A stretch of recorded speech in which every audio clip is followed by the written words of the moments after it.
This is Bigfoot Anonymous. Parked in my 18-wheeler 4 winters ago at exit 54 northbound ramp 3 on I-77 Ohio just near Salt Fork Park. Woke up with my truck roof rocking side to side unbelievably hard. Got up and looked out my jump side mirror and something huge was standing at the edge of my trailer.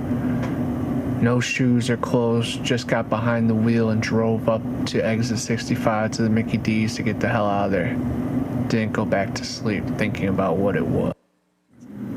I'm from Oklahoma and got run off a very remote part of the Canadian River while fishing for catfish at night. At the time, Sasquatch didn't even run through my mind since I never even thought about them. At least a couple of them started stomping behind a heavy wooded area about 50 to 75 yards away from where the river took a turn. Then, after about 15 seconds, they started making utterances that sounded like a mix between a lion and someone with a voice box. It sounded so loud, though it sounded like it was coming through a sound system. In less than a minute, me and my buddy grabbed everything and made a long power walk back to this truck. I've got the scar on my forearm to remember that night because we threw all the gear and the ice chest in the back. I brought the lantern in from the front while he peeled out. Because of the massive sound and the bass, they had to be huge. And I later found out this one had been filmed south of where we were at the same area where we were fishing. Same year too, 2002. Loggers have the best stories. I have heard 2. This is the second. I'm sure there are thousands of unreal encounters. Another one was incredibly really. This old man logger was regularly spotting 2 or 3 of them. He was an old boy, but his camp was up the mountain in the middle of nowhere. He's just like, yeah, I see them all the time over by the trucks and trailers. We don't bother each other, as if like it was nothing. Tough old man, but the way he told it, you knew it was not bullshit, just straight up. Camping around Lake Crescent on the Olympic Peninsula in Washington, my daughter and I were on trail and saw 3 trees that had a big oval area of bark missing, about 12 to 15 feet up in the trees. The patch was 2.5 to 3 feet tall, but I think they were fir trees. Been a couple of years now, no claw marks at all, no sign of anything other than that. We didn't go much farther as I felt we were being watched. It was a very strange and uncomfortable feeling. Of course, neither of us had our cell phones with us, so no photos. I've always wondered what did that. The trees were healthy. She has heard Bigfoot in the woods out near Forks and also Discovery Bay. And I saw one from a distance out in a pasture near a creek. I was on my way to town, so I was driving. That was 35 years ago. There have been many sightings here on the peninsula, some very near camps and communities. Camping around Lake Crescent on the Olympic Peninsula in Washington, my daughter and I were on trail and saw 3 trees that had a big oval area of bark missing, about 12 to 15 feet up in the trees. The patch was 2.5 to 3 feet tall, but I think they were fir trees. Been a couple of years now, no claw marks at all, no sign of anything other than that. We didn't go much farther as I felt we were being watched. It was a very strange and uncomfortable feeling. Of course, neither of us had our cell phones with us, so no photos. I've always wondered what did that. The trees were healthy. She has heard Bigfoot in the woods out near Forks and also Discovery Bay. And I saw one from a distance out in a pasture near a creek. I was on my way to town, so I was driving. That was 35 years ago. There have been many sightings here on the peninsula, some very near camps and communities. Back in the winter of '92, I left the Best Western Motel at a Bangor, Maine behind the truck stop. It was 35 degrees below zero. It was 2:30 or 3 a.m. On my way to Brunswick, Ontario. Took a gravel road, County Road 9 east about an hour into my run and come very close to hitting a reddish, hairy thing that only took 3 strides to go from south to north. This road was extremely wide for being a gravel road. I remember it like it was like last night. My hair stood up on my neck, and I'm a believer for sure. Southern Ohio is a hot spot too. It was not my experience, but it was the experience of one of my dearest friends who is an 80-year-old vet. This man is the salt of the earth and doesn't bullshit. He was an avid fisherman for a large part of his life. He was with a friend and his dog in a boat as they were heading downstream in Oregon to a little beach area where they were going to set up and fish. He said as they approached the shore, they saw at what first glance seemed to be a bear in a tree. As they got closer, this thing dropped out of the tree, landing on two legs. They were speechless, other than a couple, "What the F is that?" He said it was at least 8 feet tall, just standing there staring back at them. They froze. Here's where it gets really odd. He said that this thing took 2 steps towards the shore and in an instant disappeared. He's convinced there's a dimension aspect to these beings. He and his friend were scared shitless and rode their asses away from that spot as fast as they could. I can't say I've seen one myself, but my girlfriend and I heard what we think was one messing with us or warning us. We don't know. We live in Oregon, and at this time we were in the Oregon Cascades camping along the bank of a small stream high in the Cascades. We were in our tent for the night, and we clearly heard big rocks being thrown into the stream near our tent. It threw 3 rocks. It scared the shit out of us. We didn't sleep that night. Our side of the stream was flat. The other side was flat for around 30 to 40 yards, then it started inclining. Like I said, I'd never seen one, but it wasn't an encounter of some sort with... I don't have any clue what it was. Keep in mind, we are on a dead-end forest road miles from anyone. The only way we like to camp. Alone. Seattle boy here, spent lots of time in BC when younger playing hockey up there.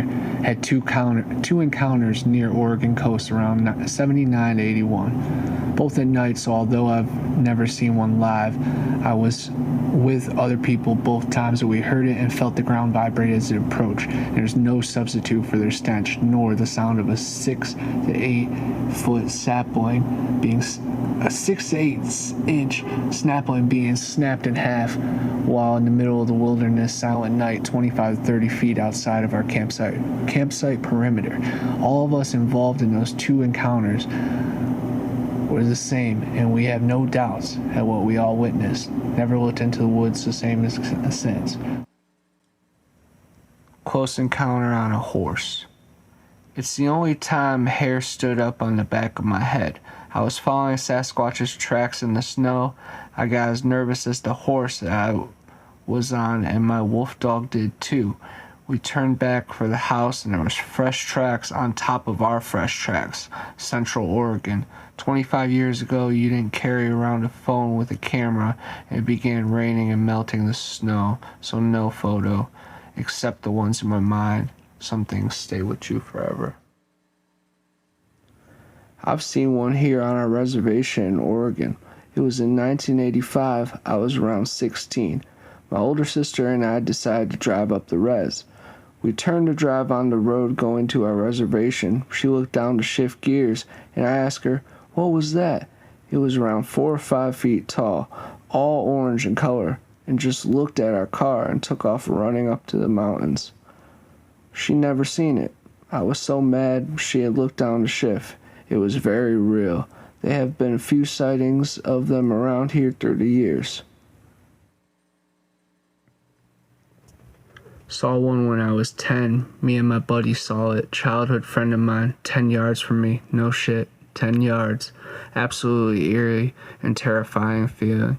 We knew we were being watched. We felt it in the air. I ran back to my buddy's house, grabbed my bike, and rode 3 miles home. I was bruised, scratched, and bleeding all over the place. I ran through thorns. I cut myself on barbed wire. I remember we hid to see what was following us. We crunched down behind a series of bushes which concealed us almost 360 degrees. We knew something big was in front of us. We heard it, and it became quiet. No birds, no wind, nothing. As I looked through the bushes, I'm facing one way, my buddy with his back to me. I see this massive monster's hairy leg. At that point, I lost it. I realized that in that moment, when I saw it, that if I stay here, this thing wanted it would crush me, and it would be like opening a soda can. I grabbed my buddy and I ran as fast as I could. Now here's what quantifies what I saw. Me and my friend were hunting birds, and there were about about 10 birds in a tree about 25 yards away chirping. When the air changed and we felt it, they stopped chirping. As soon as I saw that leg and its foot make contact with the ground, the birds flew away in all directions. This was before we moved, so they didn't fly because of us. They flew because of this beast thing that was out there. So the birds saw the same thing at the same time that I did and got spooked. It took me a while to head back into the wooded area by the house. This was in Arkansas, Boston, Ozark Mountain area. I'll tell you this, I was out in a place called Cook's Forest out in western PA. I have a 120-pound pit bull that's dumb and will not chase draft horses, not a dog that gets scared. We got to a clearing and he went down and I had to drag him. This dog would not move. Then about up the hill, this red-brown hulk was moving up a washout that was about a 38-degree slope faster than I could run. I'm 275, 6'1", and that thing was way bigger than me. Me and my dog would have just been fine if we never seen anything like that. I've seen black bear, killed one, and they taste great. Bear don't have shoulders, and they are, for the most part, not brown. It's not very common. It only lasted 20 or 30 seconds, and it ducked in the woods from me. It will always stay with me. I also found a 14-inch footprint on a farm in Ohio. It was going after field mice living under an old combine, I think. We live in PA, and my husband was buck hunting in 2000, and he came across a 17-inch long bear footprint that were roughly 6 feet apart. He did not follow, he turned away and came home. He said he did not want to know what made that print, so he came out of the woods. It took him a few years to go back out. I have a story back in about, I guess, the mid-1990s or so. It'd been so long. I and a friend were on the Palomar Mountain in Southern California. I was alone because he went to use the bathroom or something, and I began to enter the forest on the west side of the mountain, just east of the campground. As I entered the forest, I began to get this feeling of impending doom, like something very terrible could happen to me if I went further in the forest. Now, there was no visual indication of any threat. I just had a feeling. As I went further into the forest, the feeling got stronger. I thought, well, okay, I guess I could get attacked by a mountain lion or something, so I turned around and walked out of the forest, and the feeling went away. So what, you might ask? Well, I didn't think anything of this. Actually, I forgot about it until recently. I saw a Bigfoot video of this guy in Washington State who, as he went into the forest to retrieve his trail cam recordings, had that same very feeling as I did and approached his trail cams in the forest. Now, as I watched this video, I remember that I experienced the same thing many years ago on Palomar Mountain. So what, you ask? So as he fumbled through his keys to unlock his trail cam, he noticed a black, hairy Bigfoot head sticking out just above the bushes. Then it ran away. I was near a Bigfoot, and I didn't even know it. Oh my God. I had a pack of something cross my trail with paw prints the size of dinner plates. My size 10.5 boot stepped in the middle of the paw print. It was wider and longer than my boot. About 7 years ago, I was fishing up on Pikes Peak Mountain in Colorado by myself on a Wednesday morning. It was about a 2-mile hike into my favorite fishing spot that's surrounded by lots of big pines and the forest, obviously. At first, I had an uneasy feeling that something else was there. And I smelled this really strong smell of rotten meat, or maybe a skunk. As soon as I smelled that, a massive moss-covered log came flying through the midsection of the trees at least 30 feet in the air. I heard it crashing through the timber as it landed right next to me in the water.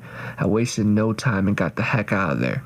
Whatever it was, did not want me there. I quickly grabbed my rods and backpack and took off. That was my only experience with these things. In fact, that's what it was. The only thing that's really stayed with me throughout the years after having this experience was the sense that I knew something there was before anything happened. I honestly hope nothing like this happens again. Scared the piss out of me. I never told anyone. I don't want to see one of these things. Going back up that fishing spot here really soon for the first time since that day. Pretty nervous. My dad was a township police sergeant in the early 80s, which is still a rural area in midwestern Ohio. Dispatch received a call from a very shaken township resident that stated there's something abnormally large in their backyard barn area. Their dog was raising hell from inside the house but would not go outside, and this alarmed him even more. My dad was asked to dispatch to check on the resident and property. After speaking with the resident, he walked around the property. He scanned the yard with a 6-cell mag light and found nothing that would raise his suspicion. He then went around the barn, and at the rear of the barn was an old fence row that had been overgrown, and he said he smelled a foul odor that was very unfamiliar to him. He walked around the fence row for a little ways, and something very large took off out of this overgrown fence row. He said then he was unsettled just enough from the sheer size of this thing that he didn't feel it necessary to pursue it on foot, because whatever it was too large to be human, and he did not know what it was for sure what it was. I was the first person he ever told this to. It was about 5 years ago, and I was 36 years old at the time. He said to me, "I'm not saying I've seen Bigfoot, but I'm saying I've seen something very large and unexplainable." I've been roared at and chased out of the woods, sounded like an African lion on steroids. Even though I was armed, I couldn't get out of there fast enough. Saw tracks in the same area up to 18 inches. In Arizona, above 7,000 feet in the Ponderosa Pine Forest. My mom heard one at the end of River Road just before the bridge coming out of Port Alberni. The road heads to the Tiffing, and she said it filled up the valley. It was so loud. We moved by Alberta now, but I think we have one by our house that comes around. My mom saw some eyes shine one day, and it peeked out from a tree and was watching her. And when she looked at it shine, it hit again. We went there, and when she thinks she saw the shine, it was 9 feet. Could have gotten there at 4 a.m. to set up a time lapse and smell permanently fart smell, and nothing coming around could make that smell except for a horse. And I have no doubt in my mind that they are real, especially when there's prehistoric ape called Gigantopithecus that matches an estimated upright height of a Bigfoot. I lived in Port Alberni. You want to see Bigfoot? Travel Ash, Maine after the bridge. There is a left. Travel about 7 miles down that road and camp 100%. They will come just before dawn. Be nice or they'll rip your arms off. My mom told me about a story where she had taken me and my brother to her grandmother's house in Powers, Oregon. Her grandmother lived in the middle of nowhere, and she had hundreds of acres. My brother and I were just babies, and she liked to make the 200-mile drive to her grandmother's at night so we would be asleep the entire ride. When she got to the house and started unpacking the car, she heard a terrifying, very loud scream coming from the darkness of the woods. It scared her so much she quickly grabbed me and my brother and ran to the house. She told me that she had never heard a scream like that before. My mother doesn't scare easily because she grew up as a young girl on my great-grandmother's property. She has spent a lot of time in the woods. Just thought her experience of what she heard was very interesting and disturbing.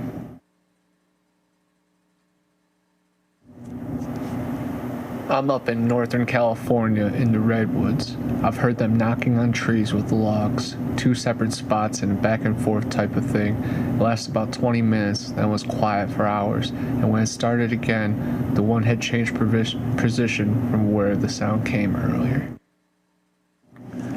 I had a Sasquatch encounter in Renfrew, Canada. I don't tell this story much, but here we go. I was out goose hunting. I had my decoys in the water and I was hiding in some tall grass.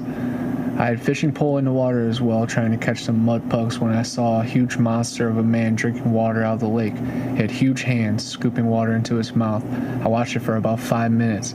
Then my bell on my fishing pole started ringing. Even though I was at least 20 feet from my pole, it looked right at me, ignoring the pole.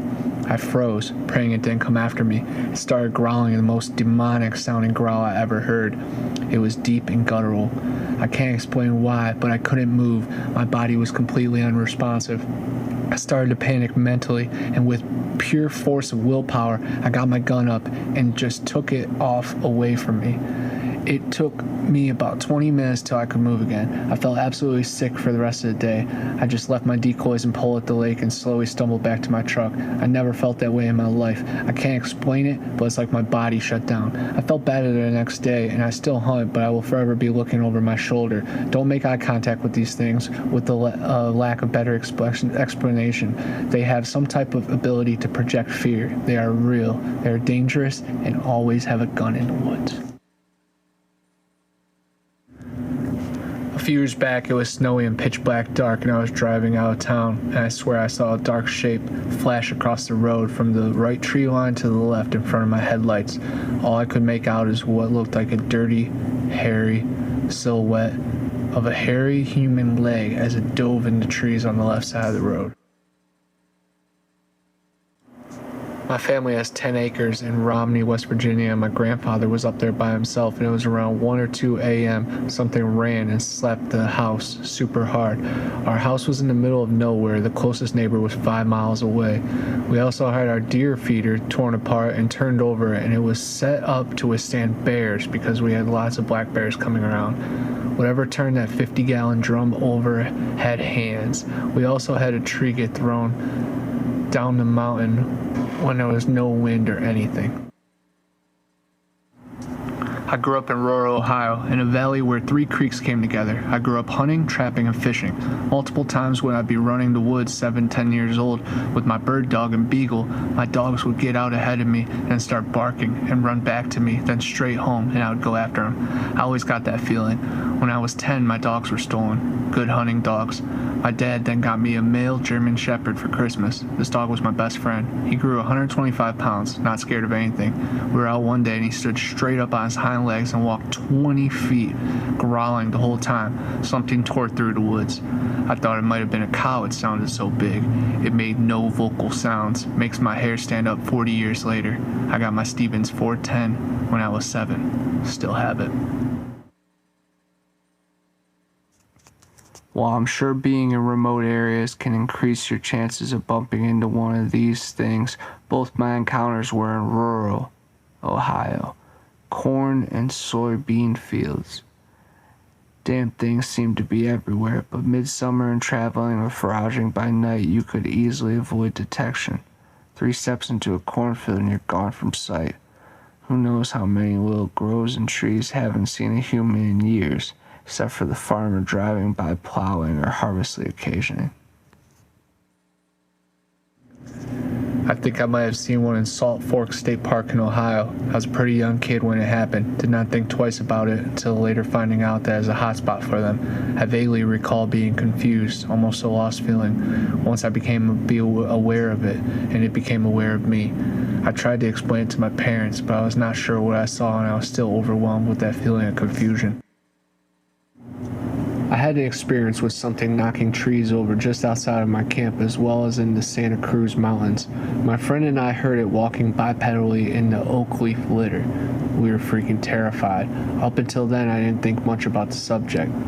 But when it was occurring, I knew in my heart that what it was, and I've been fascinated ever since. I've had a number of Sasquatch experiences. They're real, and if people can't wrap their head around it, then that's their problem. No one has ever given me grief when I've shared with them. The last camp out research trip, they came into camp at night and took a box of apples and all. I didn't mind, as I brought the apples for them, but I planned to come out with them over a few days. The thing about the Squatch is it usually happens when they want it to. They are huge. Watched one from a plane a few years ago, walked down a mountain underneath me, as big as the trees around it, in great big effortless strides. I have also had others share their stories with me. They are very real. I have had encounters in 3 different states: Idaho, Colorado, and California. I believe. In the 1970s, I was stationed at Mountain Home Air Force Base, Idaho. On weekends, I metal detected and panned for gold. My late wife and 2 young kids were heading for old mining diggings in the Sawtooth Mountains between the ghost towns of Rocky Bar and Atlanta. On an unmarked hiking trail 3 or 4 miles in, a huge crash off to the right outwalked this reddish, hairy critter about 7 feet tall. It walked within 50 feet of us, crossed a small stream, and walked off into the timber. My wife said, "I don't know what the hell that was, but let's get the hell out of here." Several years ago, I was heading to Texas for Christmas by the way of layover in Wichita. There had been a huge blizzard, people picked up off the interstate, and cars were abandoned. After a storm, we left and traveled towards Oklahoma City, then east, and I believe it was right around Shawnee. Okay, we're in fresh 1 to 2 feet of snow, and I saw 2 sets of tracks down the ditch, over the fence, and across the field. I know what deer tracks look like deep in snow, and these definitely were feet. Put down and picked up without scattering the snow. The stride would have been at least 6 feet. My little brother said he saw what we call Florida skunk ape in 1982 abouts, climbing out of the creek in our backyard trying to get a little pig we had at a pen. I laughed at him for years until 2010 when I started reading all the reports about man-looking apes in South Florida. I'm thinking all those barefoot footprints I saw on sandbars I thought were just from homeless people out on islands too. Crabs, shellfish, gators ripped apart. I just thought it was the crazy people out there. In the early 1970s, Riverview, Florida was just a few mobile home communities and had some small ponds that were full of large bucket-mouthed bass. My sister had one of these mobile home trailers. One of my brothers had been down to one of these ponds catching some of those bass and was walking back down a sand road in the middle of a pine and palmetto forest. It was almost dark when he came upon what he thought was an older man, small in stature and slightly bent over. As he got close enough to see his eyes, the thing looked up in surprise as if it had been caught off guard. Both it and my brother were instantly terrorized by the looks of both faces. Standing right in front of him was a small human-shaped creature covered with hair and smelling like a skunk. My brother said that the thing's eyes were not like an animal but full of knowing, if that makes sense. Although it was small, 5.5 feet tall, it ran incredibly fast. It ran through that cleared area and jumped a tall fence as it were nothing. After this, we asked around there and found the locals have seen things and called them skunk apes because of their appearance and smell. Happened about 7 years ago. Firstly, I'm not an avid outdoorsman. I do not own a gun or even a fishing pole, but I love being in the woods and have been camping countless times in my life. I'm from southeast Ohio, roughly 50 miles south of Salt Fork, so running around in the woods was a favorite of mine. I am in no way outdoorsman, but I have tremendous respect for anyone who is, and my own aspirations therein. That being said, I was living in Florida at the time in Brevard County, East Coast, near Titusville. I was camping alone in a normal state campground familiar to snowbirds and the like. This place is not remote, but right along the Indian River. It was about 3 a.m. and I was sitting outside my truck playing my guitar, and a very pungent, skunk-like odor hung in the air, and it seemed eerily quiet, like no crickets or cicadas. Then I heard a staggering loud mid to high pitched wah. It was like nothing that I've ever heard, and it had duration. It was like I could feel the reverberation. All the hair on my body stood up, and every dog within earshot was raising hell. I was aware at the time of the skunk ape legends, but they were generally spotted in the swamps or boondocks. I did not see anything, but that sound has never left me. Had my experience about 100 miles from Slave Lake, Alberta in 1978. Scared the death out of me and a buddy. Personally, don't care what people think. I don't offer up this situation, but if I hear people try to debunk it, I will stand and say my truth. Still hunt and fish, and nothing keeps me out of the wild that I love. Southeast Texas here. Seen something once I couldn't identify due to brush in the lay of land. Black and hairy was all I got out of it. Could have been a bear. Or not. It was quiet. I was about 20 feet up in a climbing stand. My family comes from southeastern Texas, and so many people had parents and grandparents who knew about boogers but wouldn't tell their kids about them till they've seen one. It would usually be a warning to stay out of certain areas, especially after dark, But once the kid comes home scared to death and tells them what they've seen, it's, well, yeah, but we don't talk about that because people will think we're crazy. And I've heard this all over the South. It's common knowledge that everyone is afraid to talk about.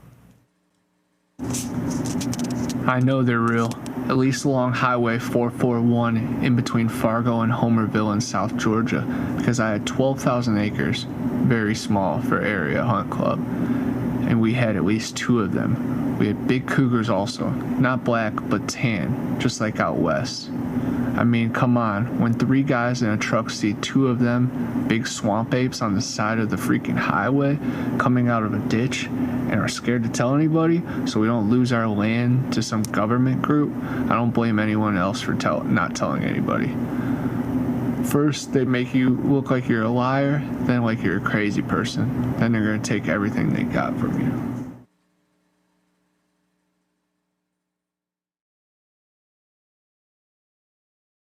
Master the art of music.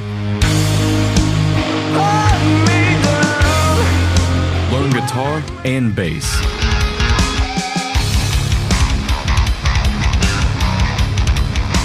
Drums. Singing and screaming.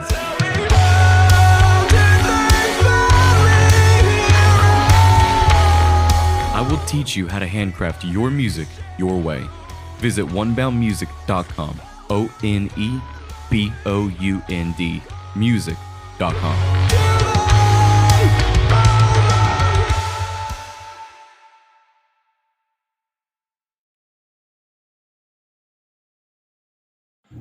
Alligators.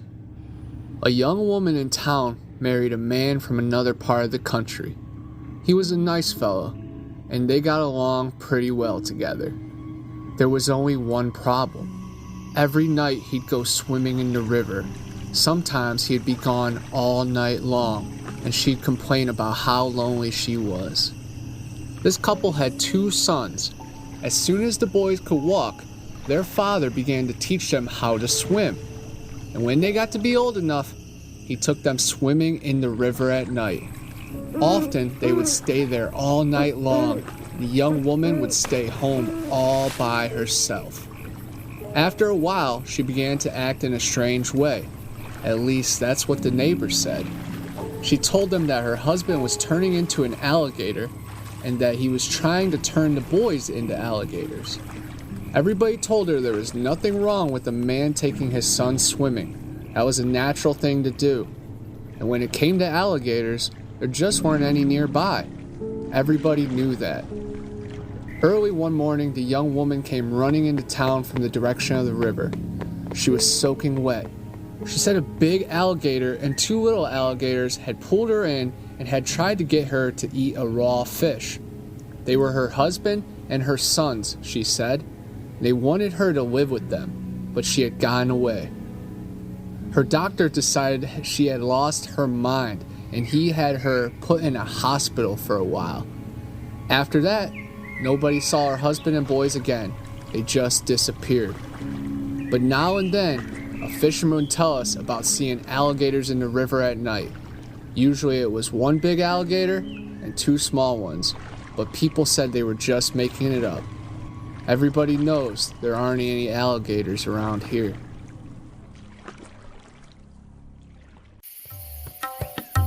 Hey, I'm Connor from Bigfoot Anon, and I'm always on the hunt for the next big adventure.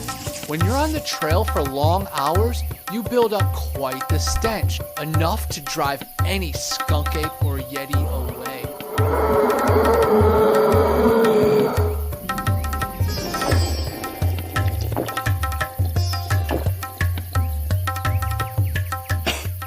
Luckily, I'm on the quest now for the solution to all my problems.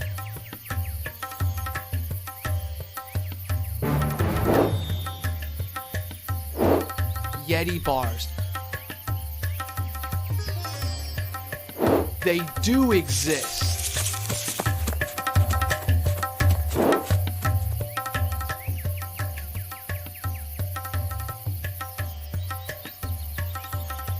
Available in tons of different scents and fragrances. Check out YetiBars.net for more and use my code BA10 for a special offer. Clean like a beast. Yeti Bars!